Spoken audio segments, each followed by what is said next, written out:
Radhe Krishna dear all, कैसे हैं आप सब। आज जो हम टॉपिक करेंगे उसका नाम है मॉडल। बेटा इसे हम मॉडल कहते हैं, इसकी करेक्ट प्रोनाउंसिएशन मॉडल है, इसे मॉडल नहीं कहा जाता है। मॉडल हम सीखेंगे has to, have to. Has to, have to की पहचान देखेंगे। जिस वाक्य के अंत में वर्ब के साथ ना है, नी है, ने है, ना पढ़ता है, नी पढ़ती है, ने पढ़ते हैं आता है, वहां हैज टू, हैव टू का प्रयोग किया जाता है। एग्जाम्पल के थ्रू मैं आपको समझाने की कोशिश करती हूँ। कोमल को जाना है, कोमल को जाना पड़ता है। कोमल को सुबह जल्दी उठना है, कोमल को सुबह जल्दी उठना पड़ता है। सेंटेंस आपका चाहे ना है से ऐड है, चाहे ना पड़ता है से ऐड है, दोनों के लिए हम हैज टू, हैव टू का यूज करेंगे। 4 प्रकार के हमारे वाक्य होते हैं। First affirmative sentence, second negative sentence, third interrogative sentence, fourth WH/H sentence. ये 4 टाइप्स हमारे सेंटेंसेस के होते हैं बेटा, जिसमें हम राइटिंग और स्पीकिंग करते हैं। फर्स्ट टाइप देखते हैं, अफर्मेटिव सेंटेंस। अफर्मेटिव सेंटेंस को हम साधारण वाक्य भी कहते हैं। अफर्मेटिव सेंटेंस को बनाने की फॉर्मेशन देखेंगे।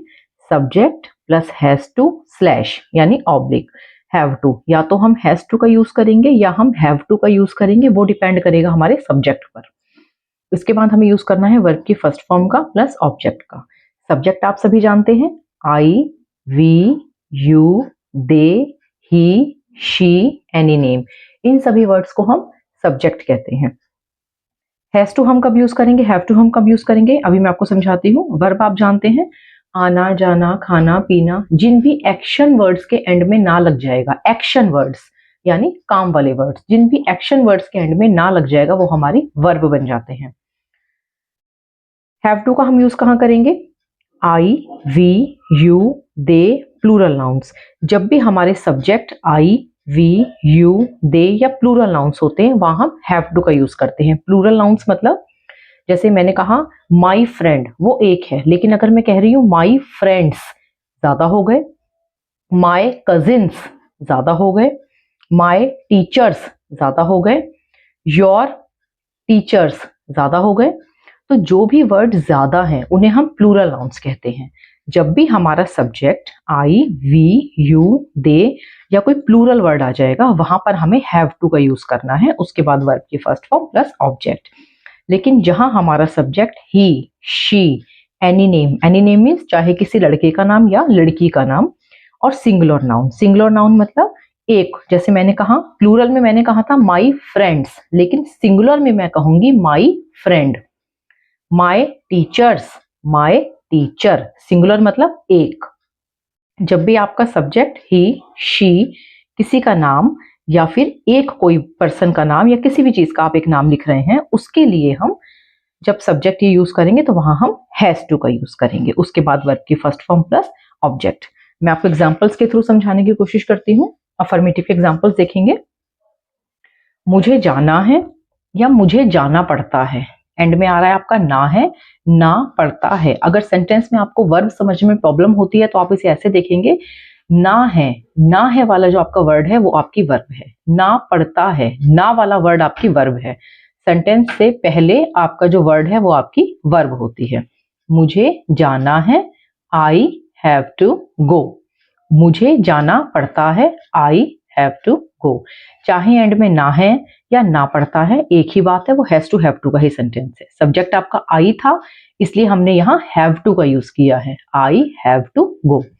आपको अंग्रेजी सीखनी है या आपको अंग्रेजी सीखनी पड़ती है, एंड में आ रहा है आपका नी है या नी पड़ती है, आपका ये हमारा वर्ब है। सीखनी मतलब learn, you have to learn English. आपको अंग्रेजी सीखनी है, you have to learn English.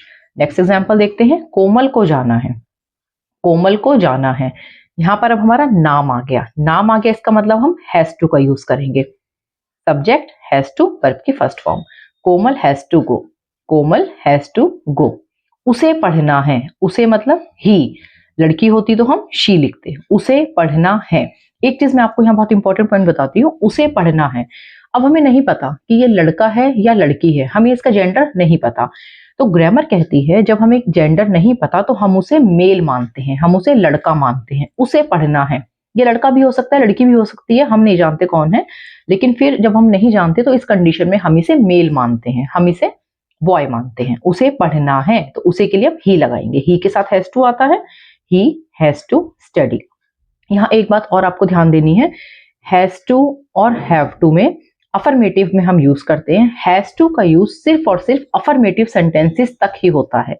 इसके बाद जब हम आगे नेगेटिव, इंटरोगेटिव और WH सेंटेंसेस सीखेंगे, वहां कहीं भी हैज टू का यूज नहीं होगा, सब जगह सिर्फ और सिर्फ हैव टू का यूज होगा। नेगेटिव सेंटेंसेस देखते हैं, subject plus do not slash does not. अगर आपका subject I, we, you, they या प्लूरल नाउन है तो आप डू नॉट हैव टू का यूज करेंगे। अगर आपका subject he, she, any name या सिंगुलर नाउन है, वहां आप डज नॉट हैव टू का यूज करेंगे।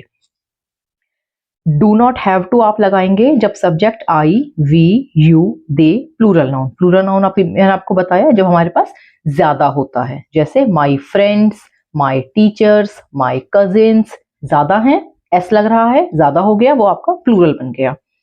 अगर subject I, we, you, they plural noun है तो वहां पर आप डू नॉट हैव टू का यूज करेंगे। अगर आपका subject he, she, any name या सिंगुलर नाउन है, सिंगुलर माई, योर, हिज, कुछ भी वर्ड आ सकता है, और हम लिख रहे हैं teachers, my teachers, your teachers, his cousins, his cousin, singular, वहां हम सिंगुलर का यूज करेंगे। सिंगुलर मतलब एक। Does not have to. Subject I, we, you, they plural noun, do not have to verb की first form. Subject he, she, any name singular noun, does not have to verb की first form. Example के through हम समझते हैं। Negative आप जानते हैं, नहीं वाले सेंटेंसेस हैं। मुझे सुबह जल्दी नहीं उठना पड़ता है, या मुझे सुबह जल्दी नहीं उठना है। जल्दी को हम इंग्लिश में अर्ली कहते हैं, उठने को हम इंग्लिश में वेकअप कहते हैं। आई आ गया तो do not have to. I do not have to, verb आएगी आपकी वेकअप। ना पड़ता है से पहला वाला वर्ड, ना वाला वर्ड आपकी वर्ब है। I do not have to wake up early in the morning. I don't have to wake up early in the morning. I don't have to wake up early in the morning. Negative को हम examples के through समझने की कोशिश करते हैं। Next example देखते हैं नेगेटिव का। हमें घर का काम नहीं करना पड़ता है। हमें घर का काम नहीं करना पड़ता है। घर के काम को हम हाउस होल्ड वर्क कहते हैं, हाउस होल्ड चोर्स कहते हैं, डोमेस्टिक वर्क कहते हैं। इन तीनों में से आप किसी भी वर्ड का यूज कर सकते हैं। हमें घर का काम नहीं करना पड़ता है। We don't have to do domestic work. We don't have to do domestic work. Next example, Rahul को लिखना नहीं पड़ता है। राहुल को लिखना नहीं पड़ता है, या राहुल को नहीं लिखना है, एक ही बात है। राहुल नाम आ गया, नाम के साथ does not have to. Rahul does not have to write. Rahul does not have to write. Last example देखते हैं। कोमल को नहीं जाना है, या कोमल को जाना नहीं पड़ता है। कैसे भी आप सेंटेंस का एंड कर सकते हैं, चाहे ना से, चाहे ना पड़ता है से। कोमल नाम है, नाम के साथ does not have to. Komal does not have to go. यहाँ ध्यान देने वाली बात यह है बेटा कि कहीं भी हमने हैज टू का यूज नहीं किया है। हैज टू सिर्फ और सिर्फ अफर्मेटिव सेंटेंसेस तक आता है। उसके बाद नेगेटिव, इंटरोगेटिव और WH में कहीं भी आपका हैज टू यूज नहीं होता। आपको सिर्फ और सिर्फ हैव टू का यूज करना पड़ता है। इंटरोगेटिव सेंटेंसेस देखेंगे। इंटरोगेटिव सेंटेंसेस कौन से होते हैं? ये हमारे क्या वाले क्वेश्चंस होते हैं। सिर्फ और सिर्फ क्या वर्ड से जो क्वेश्चन स्टार्ट होते हैं उसे हम इंटरोगेटिव सेंटेंसेस कहते हैं। डू और डज। डू हमारा सब्जेक्ट के अकॉर्डिंग आएगा। अगर आई, वी, यू, दे या प्लूरल नाउन है तो आप डू लिखेंगे। अगर आपका subject he, she, any name या सिंगुलर नाउन है तो आप डज लिखेंगे। टू डज में से एक चीज आप लिखेंगे, उसके बाद सब्जेक्ट हैव टू। ध्यान देंगे, हैव टू, कहीं भी हैज टू नहीं है। हैव टू प्लस वर्ब की फर्स्ट फॉर्म प्लस ऑब्जेक्ट। क्या आपको सुबह जल्दी उठना पड़ता है? डू यू, यू है तो यहाँ डू आएगा। Do you have to wake up early in the morning. Do you have to wake up early in the morning? अगर आपको सेंटेंसेस में वर्ब समझने में प्रॉब्लम है तो आप ऐसे समझेंगे, सेंटेंस की जो भी लास्ट की पहचान होती है उसका पहले वाला वर्ड आपकी वर्ब है। ना पड़ता है पहचान है, ना वाला जो आपका वर्ड है ये आपकी वर्ब है। क्या आपको सुबह जल्दी उठना पड़ता है? Do you have to wake up early in the morning?